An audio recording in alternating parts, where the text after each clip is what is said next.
ရေးပိုင်းစားပေးလိုက်လို့ပြောပါတယ်ဒါကျွန်တော်ဒီဟာလေးပေါ့နော်ဒါ160လေးဒီမှာဒါလေးစအတူပေါ့နော်ဒီမှာဒီချာလေးရတယ်ဖြုတ်ပြမယ်ပေါ့နော်ဒါလေးတိုက်ဆိုင်လို့တခါလေးရိုက်ပြလိုက်တာပေါ့နော်ဆိုင်ငယ်ပြင်းတဲ့နေရာမှာလည်းကျွန်တော်အတူစစ်လေးတော့နည်းနည်းပါးပါးခွဲခြားတတ်ဖို့လို့ပြောပါပေါ့နော်ဒါအတူပါအစ်တစ်ခုစီရင်မနေ့ကတစ်ခုလွဲလာတာလေအားလေးလည်းတခါလေးထပ်ပြမယ်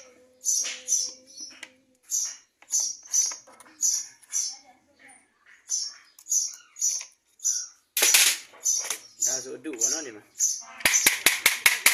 ဟောဘလောက်ပဲထားတာဒီရောတဲရောတခါလေးအင်ဂျင်ကနေကိုထည့်ပြရပါတော့ဒီကောင်လည်းအတူပဲဒီမှာဒါမင်းရဲ့စပုတ်ကြီးဝယ်လာတာလေးကျွန်တော်ပြန်ယူထားလိုက်ပြီးတော့ဒါပြန်လဲမှာပေါ့နော်ဒီမှာဒါလည်းအတူပဲဒါအစ်စ်ပါအိတ်ကအဲ့ဒီခါနဲ့လည်းကွာနော်အိတ်ကလည်းဒီမှာဒီနဲ့ဒီက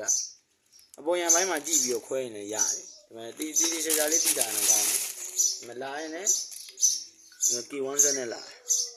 K1 ဇက်နဲ့နော်160လေးစစ်အဲ့တော့